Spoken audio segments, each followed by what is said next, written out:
వి gold trusted gold buyers తాకట్టులో ఉన్న బంగారాన్ని విడిపించి ఈ రోజు ఉన్న మార్కెట్ ధరకే కొనబడును. మరిన్ని వివరాలకు సంప్రదించండి 77107720. Welcome to RTV. నేను శివరామకృష్ణ. జాయింట్ రీప్లేస్మెంట్ సర్జరీలో రోబోటిక్ వ్యవస్థతో ఇప్పుడు లేటెస్ట్ టెక్నాలజీ అయితే వచ్చింది. అది మెడికవర్ హాస్పిటల్ రీసెంట్గా అయితే లాంచ్ చేశారు. అయితే మనతో పాటు ప్రముఖ ఆర్థోపెడిషన్ డాక్టర్ ఎన్విఎస్ వినయ్ మనతో పాటు ఉన్నారు. డాక్టర్ గారు నమస్తే సార్. నమస్తే అండి. నేను doctor NVS Vinay, senior consultant orthopaedic surgeon, Medicover hospital అండి. సో ఈవేళ మన మెడికవర్లో అత్యాధునిక రోబోటిక్ సిస్టమ్ అవైలబిలిటీలో ఉంది జాయింట్ రీప్లేస్మెంట్ సర్జరీస్కి. డాక్టర్ గారు, అసలు ఈ రోబోటిక్ నీ రీప్లేస్మెంట్ అంటే ఏంటి? ఏ విధమైన లేటెస్ట్ టెక్నాలజీలో ఏ విధంగా చేస్తున్నారు? రోబోటిక్ నీ రీప్లేస్మెంట్లో ఒక సర్జన్ రోబో అసిస్టెన్స్ తోటి నీ రీప్లేస్మెంట్ పెర్ఫామ్ చేస్తారు సర్జరీస్. దీన్నే రోబోటిక్ అసిస్టెడ్ నీ రీప్లేస్మెంట్ అని కూడా అంటారు. డాక్టర్ గారు, difference between conventional and robotic knee replacement? మామూలుగా రోబో లేకుండా చేసే సర్జరీస్లో సర్జన్ టూల్స్ వాడి చేస్తారు. కానీ రోబోట్ అసిస్టెంట్ నీ రీప్లేస్మెంట్ సర్జరీస్లో మనకి ఆర్టిఫిషియల్ ఇంటెలిజెన్స్ ద్వారా ఏదైతే బోన్ కట్స్ కానీ గ్యాప్ బ్యాలెన్సింగ్ కానీ ప్రిసిషన్తో మనకి రోబో చెప్తుంది. ఎంత గ్యాప్ కట్ చేసాము, ఎంత బోన్ కట్ చేసాము అనేది చెప్తుంది. సో దానివల్ల ఏంటంటే ప్రెసిషన్ ఎక్కువగా ఉంటుంది, ఇంప్లాంట్ పొజిషనింగ్ కరెక్ట్గా ఉంటుంది, అండ్ మోర్ ఓవర్ పర్సనలైజేషన్.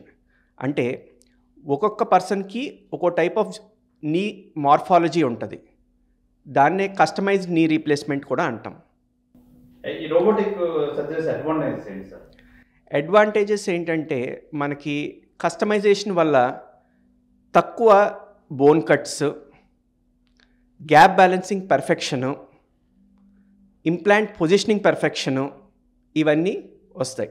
దానివల్ల వేర్ అండ్ టేర్ ఏదైతే అరుగుదల వస్తుందో నీ రీప్లేస్మెంట్ తర్వాత లాంగ్ టర్మ్లో అది చాలా వరకు కంట్రోల్ అవుతుంది. దానివల్ల లాంగ్విటీ ఆఫ్ ఇంప్లాంట్ అంటే ఒక 5 సంవత్సరాల నుంచి 10 సంవత్సరాలు ఎడిషన్గా కూడా వస్తుంది మనకి. డాక్టర్ గారు, కాస్ట్ అండ్ కవరేజ్ ఏ విధంగా ఉంటుంది రోబోటిక్ సర్జరీలో?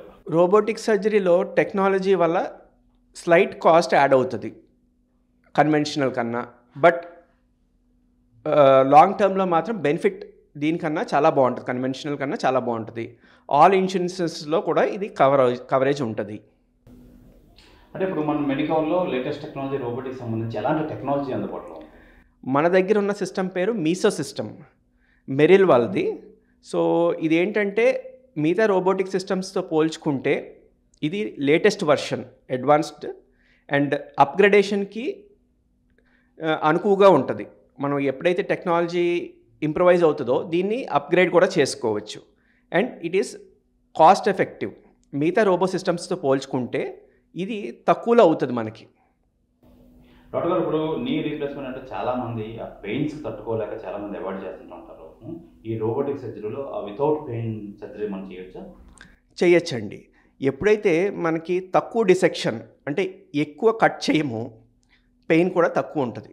రోబోలో ఏంటంటే మనకి తక్కువ కట్స్ ఇచ్చేలాగా మనకి రోబో హెల్ప్ చేస్తుంది. సో దానివల్ల ఏంటి, మనకి పెయిన్ కూడా తక్కువ ఉంటుంది. కట్ ఎప్పుడైతే తక్కువ ఇస్తామో, బ్యాలెన్స్ టిష్యూ మీద లోడ్ ఎప్పుడైతే తగ్గిస్తామో దానివల్ల పెయిన్ కూడా తక్కువ ఉండి ఫాస్టర్గా రికవరీ అవుతుంది.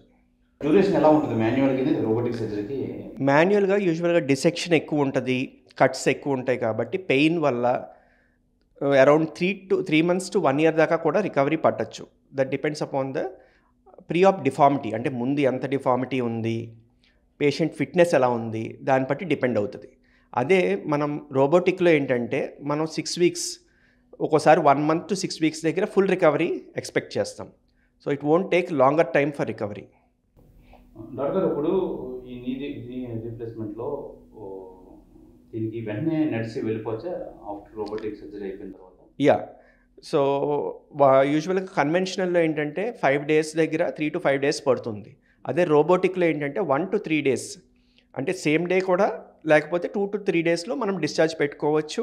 And they can go by walking by themselves. అంటే ఇప్పుడు మాన్యువల్ దాన్ని కన్వెన్షన్ అంటామా సార్? మాన్యువల్ దాన్ని కన్వెన్షన్ అంటామండి. Okay okay. అంటే ఈ రోబోటిక్కి కన్వెన్షనల్కి మెడిసిన్ యూసేజ్ ఏమైనా డిఫరెన్స్ ఉంటుందండి? సో పెయిన్ తక్కువ ఉంటుంది కాబట్టి పెయిన్ మెడిసిన్ తక్కువ యూస్ చేస్తాము. దాని తర్వాత ఫిజియోథెరపీ కూడా తక్కువ యూజ్ అవుతుంది రోబోటిక్లో, ఎందుకంటే ప్రిసిషన్ కట్స్ కాబట్టి ఎక్కువ డిసెక్షన్ చేసి ఎక్కువ పెయిన్ లేకుండా ఉంటుంది. అంటే కన్వెన్షనల్కి రోబోటిక్కి డిఫరెన్స్ అంటే అలా ఏ విధంగా పొజిషన్ ఎలా ఉంది, అంటే తీవ్రత తగ్గుతుంది అంటారా? తీవ్రత తగ్గుతుంది, ఎందుకంటే మనం ఒక్కొక్క మనిషికి ఒక్కో నీ ఉంటుంది. అందరికీ సేమ్ అలైన్మెంట్లో నీస్ ఉండవు. కొంతమందికి స్ట్రైట్ ఉంటుంది, కొంతమందికి బెండ్ ఉంటుంది. ఇన్బిల్ట్ మార్ఫాలజీ అంటాం దాన్ని 9 రకాలుగా కేటగరైజ్ చేస్తాం ఇండియన్ పాపులేషన్లో. సో ఇక్కడ రోబోటిక్ తోటి ఏంటంటే కస్టమైజేషన్ అనేది ఉంటుంది. అదే కన్వెన్షనల్లో ఏంటంటే అందరికీ ఒకేలాగా చేస్తాం. దానివల్ల ఆయన ప్రీ ఎగ్జిస్టింగ్ అంటే ఆపరేషన్ ముందున్న టెన్షన్ డిఫరెంట్గా ఉండొచ్చు, కానీ మన అలైన్మెంట్ చేసిన తర్వాత టెన్షన్ డిఫరెంట్గా ఉండొచ్చు. సో ఆ రికవరీ పీరియడ్ అనేది టైం పడుతుంది. అదే మీకు ఒరిజినల్ని ఎలా ఉందో అలాగే వేసామంటే ఏఐ తోటి రికవరీ ఫాస్ట్గా ఉంటుంది. మీకు ఆల్రెడీ మీ బాడీకి దానికి అలవాటు అలాగా. So recovery will be faster. Doctor గారు, ఇప్పుడు రోడ్ యాక్సిడెంట్స్కి ఎలాంటి దానికైనా రోబోటిక్ సర్జరీ అవసరం పడుతుంది అంటారా? చేయొచ్చాము రోబోటిక్ సర్జరీ ఇంకా ట్రామాలో రావాలండి. So present we are having in knee replacement and hip replacement కూడా అప్గ్రేడ్ చేసుకోవచ్చు మనం. ఇప్పుడు ఈ ఆర్థోపెడిక్ సబ్జెక్ట్లో ఫ్రోజన్ షోల్డర్తో చాలామంది ప్రస్తుత రోజుల్లో బాధపడుతున్నారు. ఎందుకు వస్తుంది ఫ్రోజన్ షోల్డర్? మనకి ఏంటంటే లోపల మజిల్స్ క్యాప్సూల్ అని ఉంటుంది, అది టైట్ అవ్వడం వల్ల వస్తుంది. దీంట్లో చాలా కారణాలు.